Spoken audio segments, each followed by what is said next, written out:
Hi everybody, this is Rick Russell.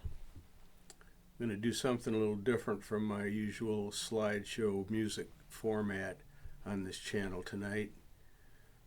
I'm going to answer some of the most asked questions that I've been asked over the years about the Vietnam War.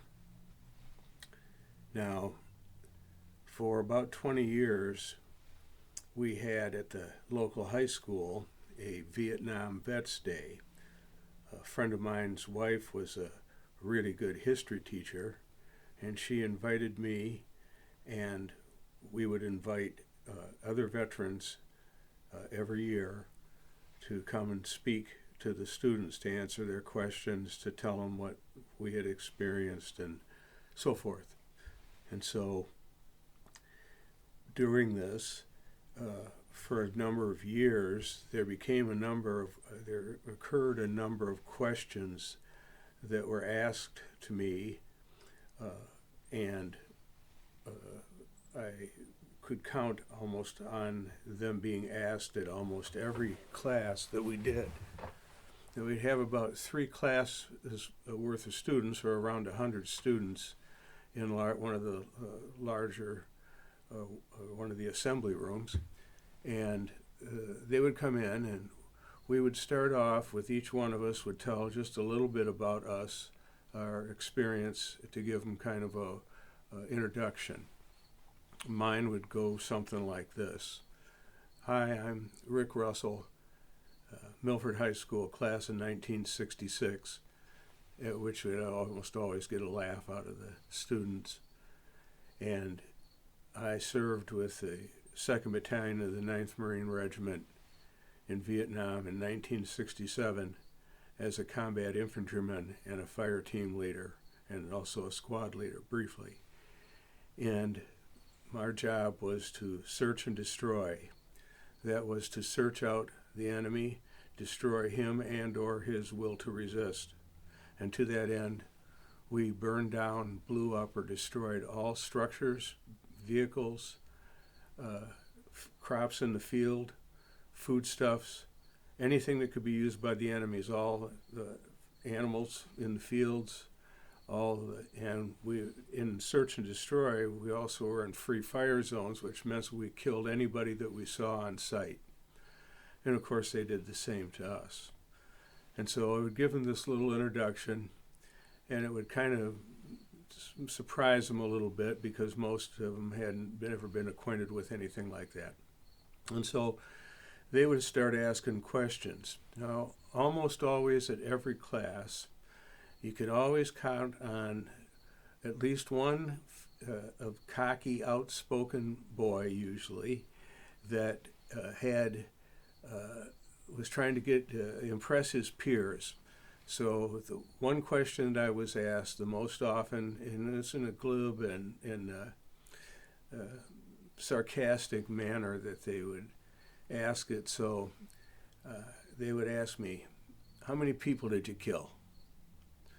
It would be near the beginning almost every time. Within the first few questions, the cocky one in the class would ask that, how many people did you kill? And because I've been asked it so many times, I would answer as many as I could in the same manner that the question was asked. And I would just leave it there usually. But the truth of the matter was, it was impossible to tell. You shot at anything that moved. Anything that moved could shoot at you. We would rarely go check unless we absolutely had to or were ordered to, if we killed anyone. So it was impossible to know. The field of vision was in the jungle was about that far, and so you aren't going to see or know for sure what's going on out where your bullets are going, ever, almost ever. So it's impossible really to say in the situation I was in how many you did. But that was the answer to that question. How many people did you kill? As many as I could. Another one, here's some more questions that I wrote down. What's the worst thing that happened to you? In the same vein, I would always get asked this question almost every time. but I had it down, and I had been to some places to get some skills to be able to deal with it better in my life, to manage it, the worst things of all of the experiences in the war. And so I would say, well, I ended up on a helicopter after having a heat stroke. I was paralyzed. I couldn't move my body at all in any direction. And up in front of me, there was a guy with half of his head blown off. And as the helicopter rose up like this, his corpse slid down and into my feet. It ended up that my left heel went entirely into the man's head, to the corpse's head. And all of the blood in his body poured out and pooled underneath me in the stretcher, so that it had the full human's body's worth of blood underneath me, and that I was immersed in like a bath, and it was still warm. So usually that would be enough to slow down the eager beavers in the class that are looking for a rise and a little bit of pure appreciation. And they start to realize this is something a little different than what we're accustomed to here in the high school. It's a little different altogether. And so that was a commonly asked question too, almost always every time somebody would ask it. Definitely dozens and dozens of times I've been asked that, if not hundreds. Here's another one that's real common. How many gunfights or shootouts were you in? Almost always you could bet this question would be asked when they found out that that's what we did, the search and destroy and so forth. And so it took me a while to figure that out, because there's parameters there. If you mean every time that somebody shot at me with a gun and tried to kill me, directly or indirectly, it would be anywhere from 100 to 1,000, but closer to 1,000, because we were in some places like the Julin Outpost, which was the furthest northern advance of the Allied forces in the Vietnam War, just a short distance from the border in North Vietnam, where we received 200 rounds a day of incoming artillery, rockets, and mortar inside a relatively small perimeter. Excuse me. It was, so if you count every one of those, that's 200 a day. We were there for 2 different periods of time that was a week or 2 each time, if not more. So, another 500 times right there, 400 or 500 times every several days. It adds up. So we were under fire constantly in certain places, and then it never ended that somebody was trying to kill you, and so they were trying to kill you with everything they had. They weren't trying to kill you with words. They weren't trying to kill you with small arms, although if you were close to them, they'd try and kill you with small arms. They were trying to kill you with large arms, with full arms, with artillery, mortars, rockets, big bullets, not bullets like that, bullets like that. And that's a whole different experience. And by the way, if you're ever in a situation that occurs like that, where you're in that kind of environment, you're changed forever as far as the way you deal with people. You'll never be the same as you were before you went. I don't care who you are, no matter what anybody says. You come under heavy bombardment for a long period of time, you change. There's no way that you can't. You become a different person in order to survive. One of the other questions that's one of the most frequently asked is, what movie is most like real war? And it took me a little while to fiddle around with that, but after a few times I realized that I would answer, no movie. War is a 3-dimensional reality. Movies are a 2-dimensional illusion. When was the last time you went to a movie with a dozen of your friends and 10 of them were left sitting, bleeding to death or dead in their seats at the end, and you walked out? That's the difference. There's no comparison. there's two completely different realities. Now, some movies, of course, were the most realistic and had the most closest to my experience. Of course, Platoon. But the greatest war movie, which is actually, of course, an anti-war movie, because those that go to war know that that's the last thing anybody ever wants to do or ever should do, was All Quiet on the Western Front, the original 1930 Lou Ayres version. And I understand it's been redone recently. I don't watch them anymore, war movies, or read about it anymore. I've evolved to a different place with all of those memories. So, let's see what else we have here. That was the answer to the movies. What did you do every day? Well, that varied, but not by too much. We were combat infantrymen, so we went hunting every day, and many nights as well. That night was called ambushes. You would go out, sneak out, wearing a hat like this, excuse me, and go out into the environment and hide someplace and wait for the enemy to come along and then kill them all. Or on the way there, they would kill you. So ambushes at night, and during the day we'd go on patrols until we go out and look for trouble. We'd go out and search and destroy. We'd go out and look for the enemy. And if we found him, we'd kill him, or he'd kill us. And we did capture the enemy from time to time and have similar situations occur where we had prisoners and so forth, but not always. And it was a brutal hookout. There was really no mercy. We had rules of engagement and rules of war, and we stuck to them. But there, of course, are always exceptions, and on both sides, and there's always psychos, and psychopaths, and people that don't have any conscience or get caught in the bloodlust of it all. So that sometimes makes a difference. What are the other questions here? And I'll get going. Was there a lot of drug use? No.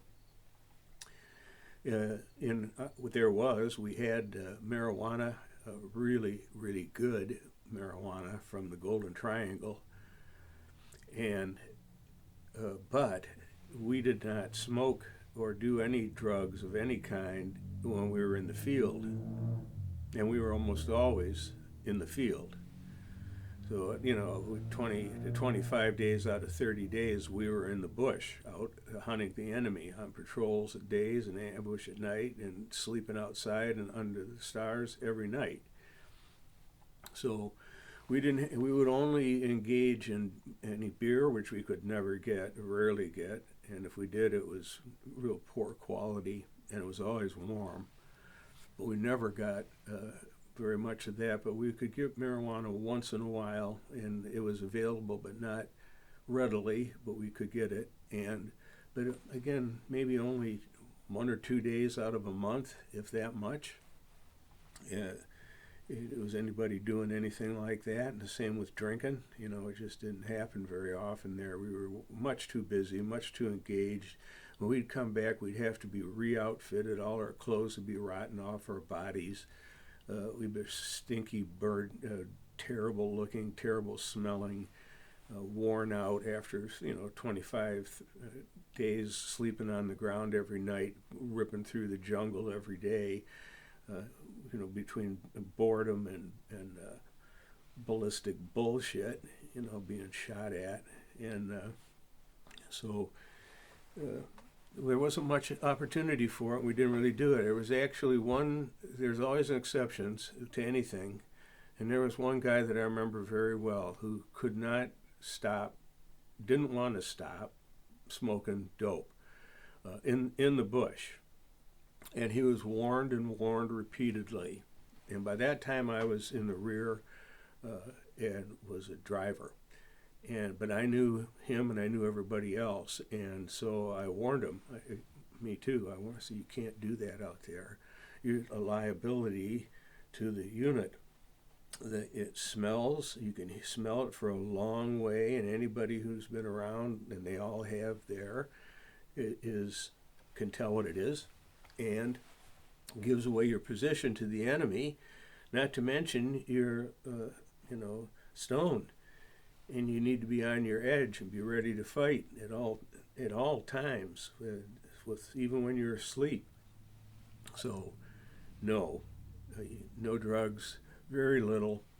Occasionally, when I was in the rear during those periods, and then later on in my tour, I would go around to some of the other units, and I did occasionally see heroin use.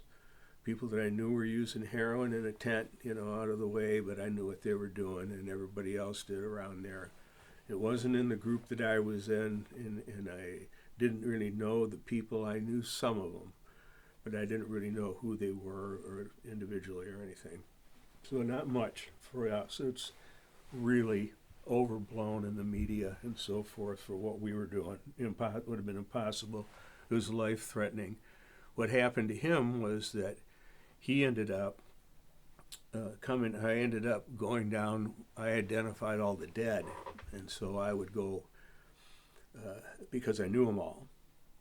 I went down to would drive down to Dong Ha. We were at Cam Lo then, or at Camp Carroll then, and I drove down there and identified the corpses. And I look at him, and I went, man, that's the most shot up corpse I've ever seen in my life, and I've seen a lot of them.